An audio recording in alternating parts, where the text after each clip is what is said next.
and the rates were horrendous is what they offered. There are some institutions where they are being hyper aggressive, and a lot of times what they're doing is at the last minute when they know that you're on the way out or you haven't responded, then they're being more aggressive.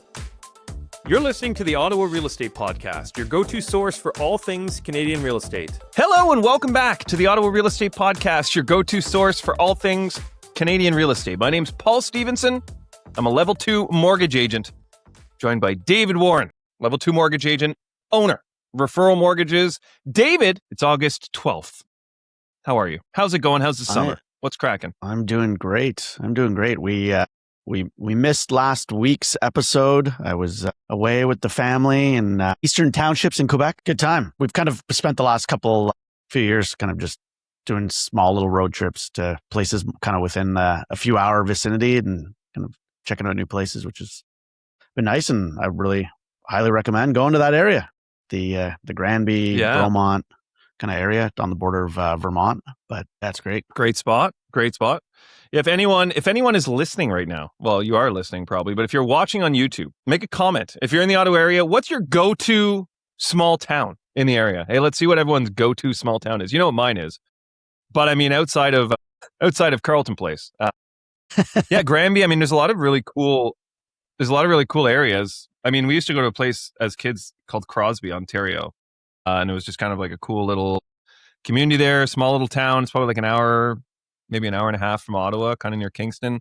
But I mean, that's Canada's built up of thousands of these like small areas, other than obviously the major metropolitans, which we have about 2, I don't put Ottawa in that category, but what are you seeing in the market these days, Dave? August, July are historically slower months. I know we have the stats for July, which we're going to touch on quick, but like on the streets, like what are you seeing? What are you feeling? Kind of what's the vibe for August right now? Yeah, it's been a very busy, at least what I've been seeing and from agents at a brokerage and ones that I've been speaking to has been the last few weeks have been extremely busy. A lot of lenders have seen a big uptick in volume, but all purchases, refinances, people up for maturity, things like that, which is we've talked about before is kind of to be expected, being that 2021 was such a busy time in real estate in Ottawa that those mortgages are up for renewal, and a lot of people typically are trying to get, they wanted to get those purchases done prior to kids going back to school and things like that. And so, there's a big portion of those mortgages that are due in the late August and in early September. And so I've been speaking to a lot of lenders, a lot of agents and myself included for what I'm seeing, but purchases within, people wanting to close on a purchase within a few weeks, trying to close by the end of August for one reason or another. But yeah, I've certainly been seeing that. And I know I've spoken to a handful of lenders from big banks to the monolines, and they've been kind of feeling the same. Yeah, I'm seeing the same thing. Like a lot of kind of August closings are all kind of tidied up now, right? And then kind of closing in the next few weeks. But now the September, October renewals are starting to come, hey, we got a renewal coming up October, November. Everyone's kind of thinking further ahead.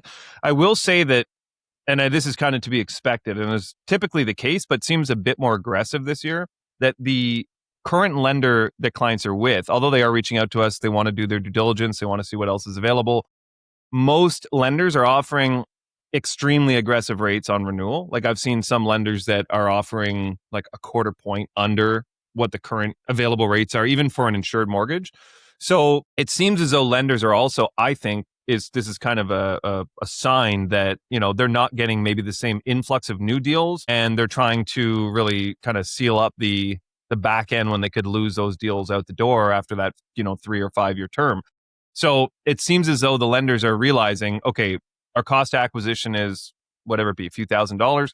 We can maintain this existing client who we already know has made all their payments 60 times in a row or however long the term was. And let's just offer them a really good rate. It costs us nothing. We're going to keep them for another 5 years. We know exactly what that dollar figure is going to be in revenue. Let's do it. So it seems, are you also seeing that? Like, you seeing that clients are coming with the lender's pencils already sharpened in most cases? It's a mixed bag, even for myself, like I bought in 2021 as well. My mortgage is up for renewal September 1st. And I've already been kind of on that renewal like path, looking at it, obviously being in the industry, but I finally just received, it's up September 1st. I only just received their official renewal offer in the mail a week ago, and the rates were horrendous is what they offered. There are some institutions where they are being hyper aggressive, and a lot of times what they're doing is at the last minute, not when they know that you're on the way out or you haven't responded, then they're being more aggressive. But on the flip side, I had one client where that didn't work out. I, provided them some feedback a couple of months ago. They were up for a renewal this month, and he sent me an email this past week saying, I thought this lender would be more aggressive, closer to closing. It didn't work out, and he ended up having to renew into a higher rate than what I would have been able to get them. And it was just, trying to play that game a bit. But yeah, I find it's a mixed bag, to be honest. Yeah, I would agree that lenders are definitely being more aggressive closer to closing. I think, I have had lenders where I've, same thing, provided a quote, even gotten them an approval. And then, 2 or 3 weeks before closing, they're like, oh, hey, XYZ reached back out and they were able to offer us an even better rate or whatever. And then you're kind of in this last second scramble to kind of see if the lender that you have the approval with can match the rate or what have you. Another thing that I'm seeing more often, at least more frequently recently, is clients that have had bruised credit for whatever reason. And we've actually been able, we as brokers, I've actually been able to get them approved with an alternative lender. And then throughout that process, like kind of helping them improve that score. And then prior to closing, getting an approval with a prime lender and basically saving them that, that lender fee, the higher interest rate and so on. This has happened 3 times in the last probably 3 months. I was going to talk about it previously, but then it kind of happened again and again and again. And I said, okay, doesn't feel like it's a one-off. It seems like something where people may have had whatever it is, bruised credit over the pandemic or lost jobs or what have you. Now they're back on their feet and they're kind of getting back into that groove of, buying their largest asset and kind of getting that money that they have put aside kind of into a longer term, safer investment. So I have seen that more where people are kind of restructuring their debt or have already restructured their debt, and they're now getting back into the period where they're able to qualify and buy a home and so on. So I don't know if that's just me, because we do see that shift, right? You do, oh, wow, I've got a whole bunch of renewals this month. I got a whole bunch of purchases. I got a whole bunch of alternative files. So it does seem to come in waves. But have you seen or have you been dealing with anyone or within the brokerage, I guess, of people that are kind of coming out of that proposal at bankruptcy that are looking to now start buying homes, or is that just me? is that just my area?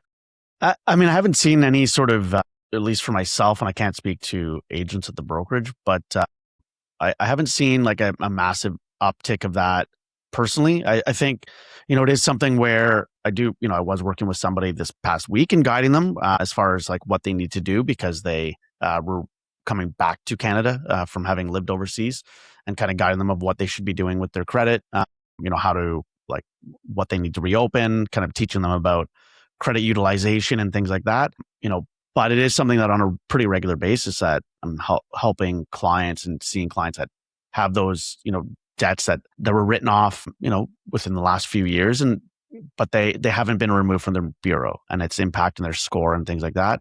And what people don't realize is that they might have had a blip in their credit where they haven't paid something, got written off, and they think that it, yes, you maybe paid it, or maybe you haven't because it's been written off and you think that you don't need to. When you're applying for a mortgage, the bank is going to look for proof that you actually paid that debt off that was written off. So if you haven't already paid it, you're going to have to catch that up and have proof of that. And sometimes that where it's been paid, they're quick to get the money from you, of course, but they don't always relay that on to the credit agencies, and it's not removed from your TransUnion or your Equifax bureau necessarily all the time properly. And so that's where kind of going back to pre-qualifying or talking to a broker early on is important, and as opposed to a bank, because when we see that on your credit in advance, we can get that paperwork from you now, and we have a direct line to Equifax, so we can force an update to your credit bureau with proof of documentation of debts being paid down, something being paid off, and within a few days that your bureau has been updated, reflecting that collection having been paid or whatever it may be, and your score improving to now a point where you can qualify with that prime bank, whereas you walk into your branch, they don't have any capacity or any way of doing this. So that's where kind of a broker can really help out in that regard. But that's something that, and I know that that's what you're referring to, but that's something that, Yeah. that, experienced brokers know how to do and know how to help clients so that, moving them from maybe a MIC or a private lender to a B, or from a B lender, alternative lender, to an A lender, because their credit score now with that correction is now above that, 600, 620 threshold that they're going to be looking for, whatever it may be. Yeah, and an important thing to keep in mind for anyone listening too, a lot of people, which is a very good habit to have, but a lot of people have access to Credit Karma, Borrowwell, like those sorts of systems. Even the banks now, like I know TD Scotia, I think RBC as well, they have that thing on the right where you can click see credit score, and you click on it, it brings you to kind of like a TransUnion skin, essentially, through Borrowwell or Credit Karma or one of these third-party companies. And it shows you what your Equifax score is, or roughly. Now, a lot of lenders are using Equifax, not TransUnion. And I've had multiple cases where TransUnion typically is a little less conservative, I would say. Equifax is usually lower. Like, I don't think I've ever seen an Equifax score higher than a TransUnion. Like, it's usually the other way around. But most people, when they're monitoring their credit between their mortgages, they're keeping an eye on TransUnion. And oftentimes that TransUnion score is inflated compared to what the Equifax is, which is what the majority of lenders are using. So, you have clients that come to you that have been very diligent about improving their credit. And they tell me, oh, our credit score is 700 now, or whatever it is, right? Most lenders kind of have that 650 to 680 threshold as a minimum. So someone thinks they're at 700, you pull the credit, it might be 630 or 620, right? So it is important, to your point, to speak to a broker early to make sure that if there are these things, to that point exactly. I had 2 clients recently, had gone through a bankruptcy, had 2 credit facilities that were included in the bankruptcy but weren't removed from their actual Equifax. And this had been 2.5 years. So now, we pulled credit, they were on there, and they're saying, well, these were included in the bankruptcy. So yeah, to your point, I was able to contact Equifax, provide the proof that it was included, provide the proof that these had been closed, and Equifax was able to remove them, and their scores rebounded within about a week. So it is possible, but again, you don't know what you don't know. And oftentimes these things don't come out until you're actually in the process of doing this, which is why we always say, it's best to get pre-approved early, get your ducks in a row before you start shopping. And then that way, if there is any blips, as you mentioned, that you can rectify them before actually shopping. It's important to note as well for those third-party services like Borrowwell and Credit Karma, they'll also give you a false sense of scoring because they really only look at a 12-month rolling history of your credit. So if you've done a good job recently of rebuilding it or keeping it below a certain utilization, things like that, that it's going to reflect a higher score than it would actually normally be. The bureaus that are being pulled for mortgage purposes are looking at your entire credit history dating back to when you first opened that first credit card at 18. So any blip along the way, whether it was even just cell phones being written off, where you don't think that's going to impact you, well, those show and they reflect on your credit. And they can be from 15 years ago and they'll still show. There won't be, as long as it's not recent, something like that, and it's a phone that, banks will overlook that. And it's not something that's going to drastically impact you. But for mortgage purposes, we're looking at that entire credit roadmap, which also then that's a reason why it results in perhaps a lower score, because it's not that rolling 12 months where you've done a better job. It's looking at that entire history, showing the bank how good are you at maintaining credit? How good is this borrower at making their payments, and what's their habitual tendencies throughout the life of their adult life of making these payments? And that's the predictor for them of, am I going to loan this person $500,000, and are they going to actually make the payments going forward? Right. It's like one of the few tools they actually have, right? I mean, they have income, obviously. They have your existing debts, and then they have your payment rehistory. Like that, those are really kind of the 3 main levers that they have to assess. So if one of those is severely impacted, whichever one it is, that's going to obviously make it much more difficult to qualify. Are you thinking of buying or selling a residential property? Relationships are at the heart of every real estate transaction at Gertin-Poirier Avocat Lawyers. We love to bring residential buyers, sellers, agents, lenders, mortgage brokers, and the law together to close the deal for you for an effortless client experience that opens doors. Call us at 613-744-4488 or visit our website at gertinpoirierlaw.ca. Let's get to the heart of your deal. Your home is one of your biggest investments, and the team at Big Westboro can help you protect it. Our expert brokers will find the perfect coverage to keep your home and belongings safe. Call 613-239-5792 or visit thebig.ca/Westboro for a free quote. Think big, protect what matters most. Even the best photographer can't hide drywall dust and paint splatter. And every day you delay listing could mean missing peak spring pricing in Ottawa. A to Z Cleaning Expert gets your property truly photo ready. Don't risk going to market half ready. Mention TOREP at atozcleaningexpert.com to receive priority scheduling for your next listing. Let's get into the stats here, Dave, because I know we had a lot that we wanted to cover here today. So I'm just going to pull up the actual stats here. So we'll do it like we did last time. I'll go over the July numbers, and then you hit us with the June numbers just right after, so we can get them in tandem here. So the smaller images on the right are a bit different month to month, but we'll start with just kind of the overall market update. So new listings in July, 2,530. And in June, they were 3,110. So a decrease of roughly 500 listings, which is pretty substantial. Yeah. July benchmark price, single family, 725,000. June, 720. So a slight uptick in single family pricing. Yeah. Days on market, 28 in July. 22 in June. Okay. It's a little more days on market. An extra 6 days, you get an extra 5,000 on your single family. Active listings, 4,678. So those dropped as well slightly. So 4,982 in June. Interesting. Benchmark for apartments, 385,500. Pretty well on par. June was 384,500. So $1,000 difference.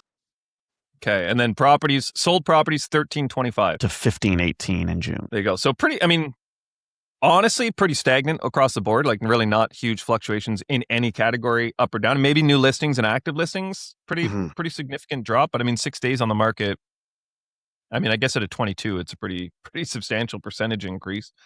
But when you look at the history, like year over year, looking at the sales activity here, pretty much 24, 25, 26, all on par, like 1262, 1323, 1325. We're basically almost the exact same as last July as far as sales activity. The months of inventory has been increasing year over year, which is actually quite interesting. So 23, 24, 25, 26, it's been basically increasing by 0.3 to 0.5 every year as far as months of inventory, growing each year. So more months of inventory as the years go on. And then active listings, a similar chart to the months of inventory. So 23, 24, 25, 26. It increases every year, the number of active listings and the months of inventory. So would you say it's a buyer's market, Dave? Maybe not quite, but certainly. I think it's more. I think it's a balance. I think it's still a pretty balanced market. There are properties, and I have a few clients that were able to tie up and purchase properties this past few weeks that were multiple offers. And one was in the city, another one was out in the valley. But again, it's just that they're priced super aggressively, and what it was unique. But by and large, I'm seeing it's pretty balanced. So, kind of talking about the stats, for Ottawa and where our sales were for July and June, kind of contributing into that, uptick. And really, when we look at the percentage of sales, like, when we look at that graph of July only sales, 2021, we all remembered as being, extremely busy, crazy amounts of sales in 2020 and 2021. The 2021 sales, 1,508 in July, and we're at 1,325, which is really, it's really down 12% from those highs of July of 2021. Obviously, 2020 being busier, but, I think we are we've leveled out, it seems, and we're probably going to start seeing that little bit of uptick. But part of that's going to contribute to that is, we had some really strong labor numbers that came out this past week as well, while we were off. So, we had some really, at the end of the day, Canada put up 75,000 jobs, and it was a blowout compared to what the consensus was. And it dragged unemployment to a 2-year low, while the US lost 23,000 jobs and watched workers exit the labor force as well. So the consensus was in Canada that we'd be around 20,000. And we ended up with 75,000. So really kind of blew it out of the water. And our 3-month average right now is sitting around 60,000 a month, which kind of might look like a trend. We'll kind of see. Unemployment slipped to 6.4%, a 2-year low. And that was all while, we haven't had that same population growth as well. So it is, obviously a good thing for, more people being in the labor market. The number we watch closest for mortgage demand purposes is full-time jobs among those 25 years old and older. And that grew 33,000 of that 75,000. The hours worked rose 0.6%. So BMO kind of penciled in nearly a 4% annualized growth.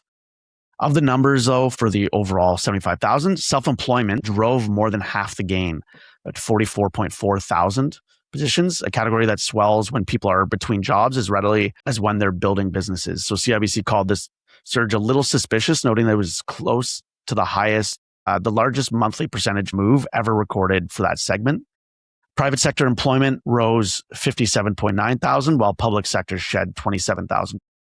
The wage growth, that's something that Bank of Canada watches closely. Our wage growth cooled to 2.8% year over year from 3.3%. So the slowest growth in wages. So that's the year over year amount that your wage is actually growing at, which can, kind of push to inflation as well when you have those higher year over year growths. It's a healthy labor market that isn't generating pay pressure is usually exactly the combination that keeps central banks' hands in its pockets. So, how does this relate to rates, lenders, and housing? So this is coming from one of Rob McClister, his article that he kind of touches on. So number one, the Bank of Canada gets a hawkish tilt, but no trigger. So Governing Council can point to 2.8% wage growth every time someone asks why it isn't tightening into potentially 4% GDP growth.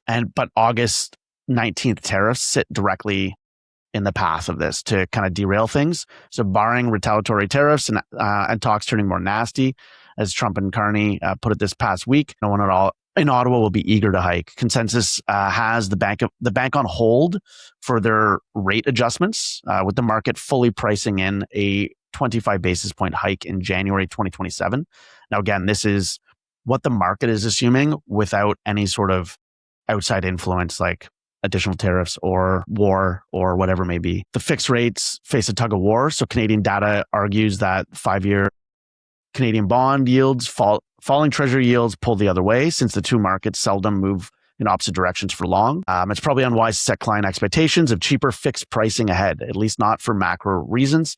Quite the opposite as yields remain uptrending. So we've seen that in the market even, the last couple of months, like even right now. We talked about before we came on air, there was a big sell-off in the bond market yesterday by sovereign funds. And we saw the bond yield tick up, and we're now at, I think, 3.31 today. I think it opened at, which in, I think, a week and a half is up 15 or 16 basis points. So any rate improvement over the next few quarters is likely to come from an unexpected crisis, including tariff fallout versus a general disinflation-triggered bond rally. Renewals shouldn't wait for rescue. So risk-averse borrowers with terms maturing in 6 to 9 months should consider early renewal or a low-cost blend, provided the offers justify it. So we've talked about it before. Obviously, if your renewal offer is, awful, then, kind of renewing early and getting out of that low 2% rate might not be justified, but, really kind of looking at that, where rates are at and what you're being offered could make sense to renew early. Housing gets mixed hands. So more Canadians working hours helps qualification and lowers default risk, good for lenders' books and sales volume, but affordability may not improve if fixed rates keep making new highs and prices have bottomed, which admittedly are contradictory, but can coincide for a stretch. So, have pricing in Ottawa, in Toronto, in Vancouver, et cetera, like, have they bottomed out? Is this the lowest that they're going to go? We've seen Toronto pricing, obviously, like the two major metropolises of Vancouver and Toronto kind of push our national numbers. So if they've bottomed out in markets like Toronto and Vancouver and even Ottawa, and we've seen them kind of stagger and tick up from where they were, if this is where they bottomed and rates are still elevated, like, it still makes that affordability qualifying harder, right? And then tariffs remain the swing factor. If Trump tariffs land hard on August 19th, Canada's hiring strength gets tested really fastly, and the entire rate conversation potentially reverses. That's a scenario where variable might pay as a hedge, and that's not a recommendation or forecast, but with both Prime Minister and Presidents characterizing negotiations as nasty, anything's on the table. Inflationary retaliation included if Trump's new tariffs arrive on August 19th. But the predictions, according to the market, Kalshi, puts the odds of those at 50% tariffs arriving on the scheduled date.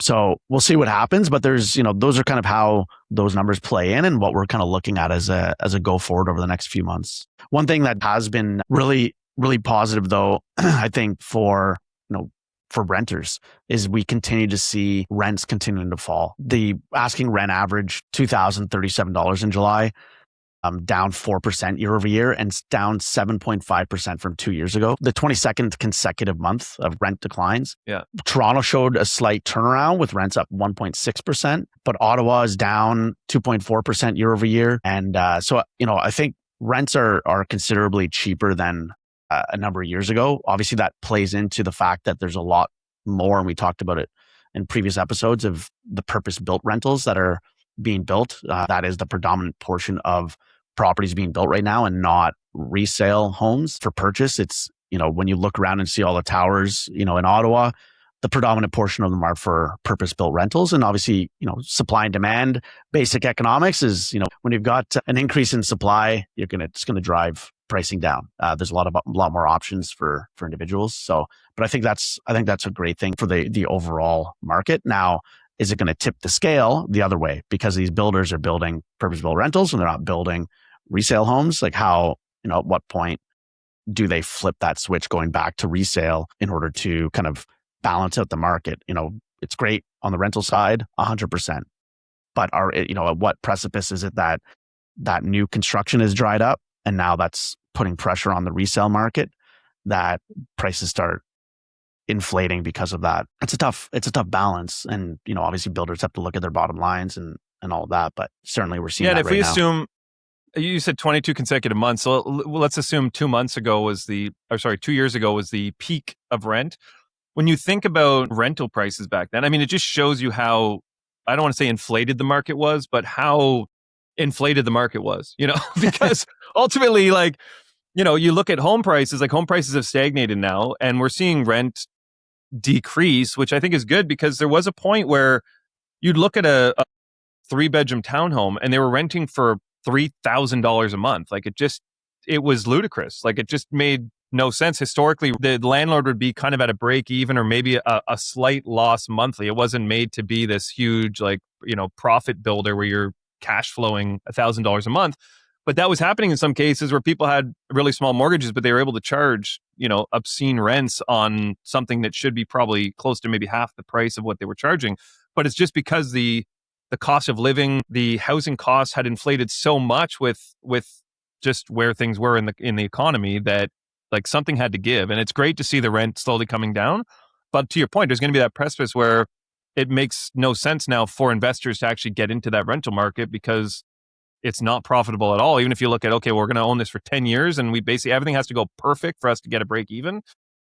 Unlikely someone's going to invest in that when you can get, a consistent 5 to 8% return in some sort of secure fund or something like that. So it just, the return on investment has to be there, and there has to be that comfortable balance where renters feel like they're getting a fair rental cost and the owners of those properties are feeling like they're getting a fair rental income, so that everyone's feeling like it's balanced versus one side getting a huge advantage over the other, because it does need to be, that needs to be as balanced as the resale market is. That rental market needs to be balanced. The renter needs to feel like they're getting an affordable cost of living, and the landlord needs to feel like they're actually getting a good return on their investment. And that's a tough balance to find. Agreed. Well, should we slide into some mood boosts? Yeah, for sure. We had some listener questions. We'll dedicate next week to listener questions. So if you're listening, throw some questions in the comments and we'll do some listener questions next week. So today I got 3 mood boosts, David. Number 1, what instrument is very modest? The bagpipe. Should maybe isn't very modest, but the bagpipe. Number 2, I went to a psychic. I knocked on the front door and she yelled, "Who is it?" So I left. She doesn't know that, but we're out of here. Number 3, if Apple made a car, what would it be missing? Windows. You're missing windows. Jokes were a little too real today, maybe. A little too factual. I mean, I like that second one. I like that second one. The psychic? Yeah. She should know. He should know. Thank you, everyone, for tuning in. Ottawa Real Estate Podcast every Wednesday, 10 a.m. Most Wednesdays, 10 a.m. Be sure to follow us on our socials. just the Auto Real Estate Podcast everywhere you scroll. And we'll be back next week. David, see you soon. Have a great week, everyone. Deuces.